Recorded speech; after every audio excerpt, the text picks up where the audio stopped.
Oke, jumpa lagi dengan Edwin di channel analisis laporan keuangan.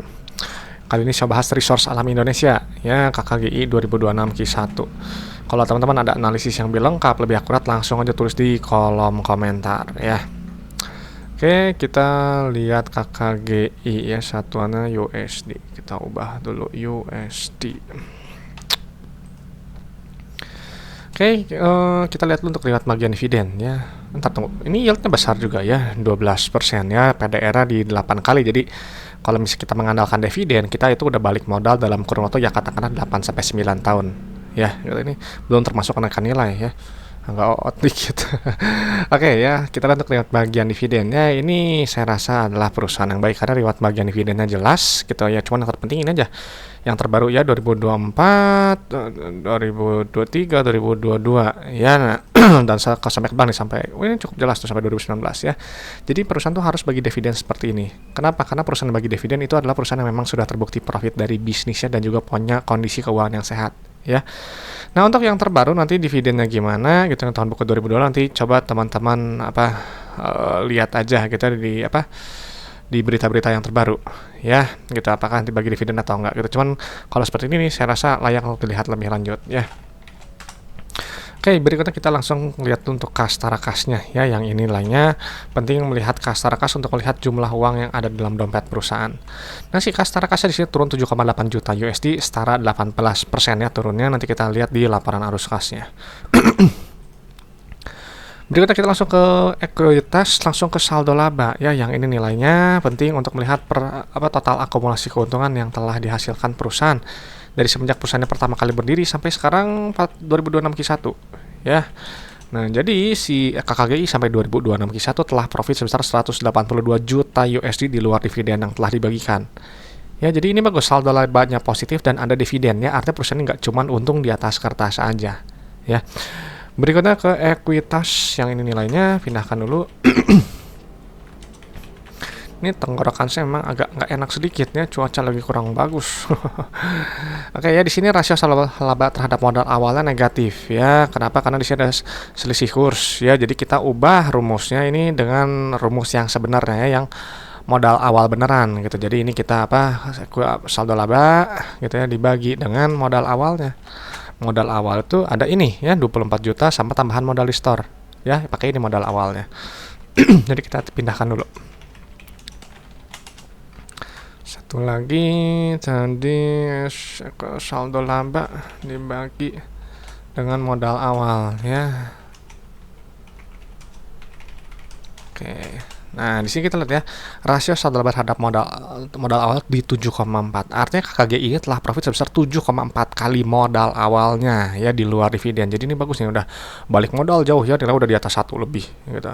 Nah, secara PBV ini cukup murah ya, di 0,51 dengan potensi profit 94%. Kalau dia mencapai ke book value di 513 ya, ini per 3 Juni ini harganya 264 ya, dan dia memang udah dihargai di bawah saldo laba per lembarnya di 0,43 ya. Jadi memang secara PBV ini sudah cukup murah ya gitu. Oke, berikutnya langsung ke pendapatan ya, untuk melihat pertumbuhan perusahaan. Kita pindahkan dulu. Oke, di sini kita lihat untuk pendapatan, di sini ada penurunan 5,1 juta USD setara 14% ya. Nanti pendapatan dikurangi oleh harga modal barang atau jasa, nanti kita dapat laba bruto ya, untuk melihat inti efisiensi perusahaan lewat gross profit margin. Nah, di sini untuk laba bruto di sini ada penurunan tipisnya 0,68% setara 47.000 ya, kecil ya, 47.000 USD. Tapi untuk GPM dia membaik ya, dari 18,9 jadi 21% untuk sekarang. Laba bruto nanti dikurangi beban operasional, non operasional, beban pajak, nanti kita dapat laba bersih ya. Inti dari laporan laba rugi. Gatal banget nih tenggorokan saya. Oke, di sini kita lihat untuk laba bersih di sini ada kenaikannya 295.000 USD setara 37% ya, bagus. Cuman memang secara PER ini memang premium ya, di atas 15 gitu ya, di 17 kali. PER itu adalah jumlah waktu dalam 1 tahun untuk balik modal berdasarkan earning per share. Jadi kalau beli PER-nya di ini katakan di 17 ya, berarti kalau di ini dibulatkan ke atas 18 tahun. Ya gitu. Cuman menariknya gitu ya, meskipun PER-nya dia premium, tadi secara PDR ini cukup murah ya, di 8,2 gitu. Jadi 8 tahun udah balik modal berdasarkan dividen aja gitu ya. Belum kan nanti kalau ada kenaikan nilai gitu, misalnya tadi ditambah kenaikan ke book value-nya, tambah lagi 94% ya, jadi untungnya besar gitu. Cuman kapan naik ya nggak tahu ya, itu mekanisme pasar aja, terserah market kapan mau mengapresiasi si KKGI. Berikut langsung ke penerimaan kas ya, yang ini nilainya kita pindahkan dulu. Nah, penerimaan kas ini untuk melihat jumlah uang yang customer bayar ke perusahaan. Ya, di sini rasionya tinggi ya, 58%, bagus gitu ya, karena dia bilang penerimaan kas pendapatan 31,5 juta, customer bayar 31 juta. Ya, jadi hampir selalu penuh nih, bagus gitu seperti ini. Nah, untuk penerimaan kas tapi memang ada penurunannya 19,4 juta USD di setara 38% ya. Memang secara rasio memang ada penurunan gitu. Kalau misalnya lebih kayak gini nih kan dia pendapatan 36, penerimaan 50 sih. Lebihnya itu adalah piutang yang mungkin sebelumnya belum tertagih gitu. Penerimaan kas digunakan untuk bayar operasional, tidak dapat CFO yang ini nilainya ya, kita tambahkan. Artinya di sini kita tambahkan nilainya, ini kita lihat ada penurunan net CFO ya di 3,7 juta USD ya, turun 54%. Cuma dia masih positif, artinya bisa menghasilkan uang tunai ya, jadi uangnya tuh nggak cuma habis untuk bayar operasionalnya aja. Berikutnya untuk aktivitas ekspansi usaha, di sini nilai negatif, artinya perusahaan ya dia berekspansi atau nggak dia memelihara aset produktifnya ya. Nah, cuma memang secara saham di sini nilai lebih besar dibandingkan dengan sebelumnya ya, berarti katakanlah untuk KKGI untuk periode 2006-2021 lebih ekspansif sedikit ya dibandingkan dengan periode sebelumnya. Nah, untuk pendanaannya di sini nilai negatif, artinya perusahaan melunasi pinjamannya ya. Ini kalau bisa kita lihat di sini nggak ada pembayaran pinjaman ya, ternyata adanya pembayaran dividen.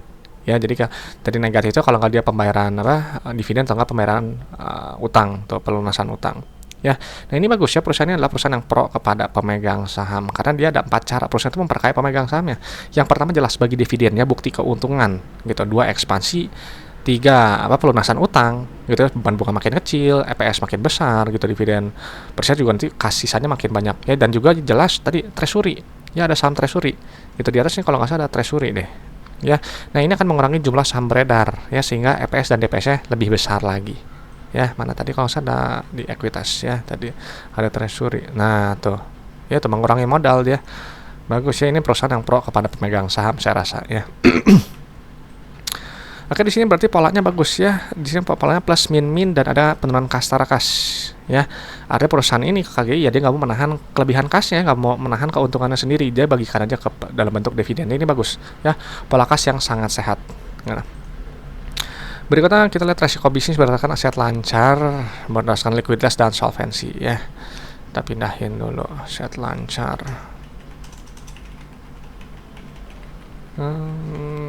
Turun lagi. Di sini rasio lancar kuat ya, 4,95, rasio kas juga oke di 2,26 ya.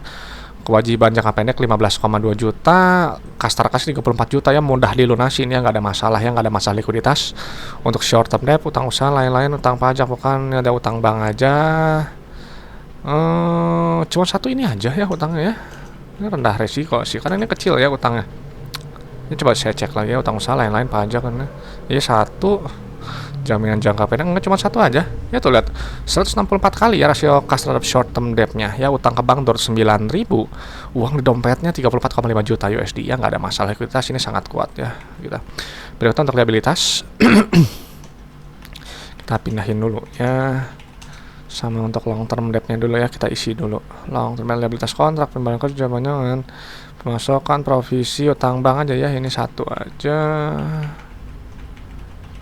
ya. Di sini kita lihat ya, untuk total debt dia ada penurunan gitu ya, jadi lebih kecil, dan untuk DER juga rendah di 0,17, long term debt itu juga sangat rendah ya di 0,01 gitu. Jadi secara cash flow kuat, likuiditas kuat, solvensi rendah terkontrol ya, ini rendah resiko ya untuk KKGI gitu ya.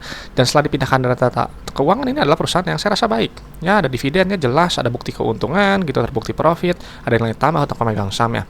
Perusahaan juga telah profit 7,4 kali modal awalnya ya gitu. Terus juga secara PBV memang tampak murah ya di 0,51, tadi potensi profit 94% kalau dia mencapai ke book value di 513 ya. Terus dia secara PER tapi memang cukup premiumnya di 17 kali, tapi PDR ini rendah ya di 8,25 gitu. Cash flow tadi ini kuat sekali, bagus ya, likuiditas tadi kuat, solvensi juga rendah resiko ya. Jadi untuk KKGI saya rasa ini perusahaan yang rendah resiko, tinggal masalah mungkin sentimen aja sih ya kalau berdasarkan laporan keuangan gitu. Oke, itu aja pendapat saya untuk KGI. Ya, oke teman-teman, terima kasih sudah menyimak ya. Kalau ada pertanyaan, ada request saham, langsung aja tulis di kolom komentar ya. Saya Dun dari channel analisis laporan keuangan. Sampai jumpa di video-video berikutnya.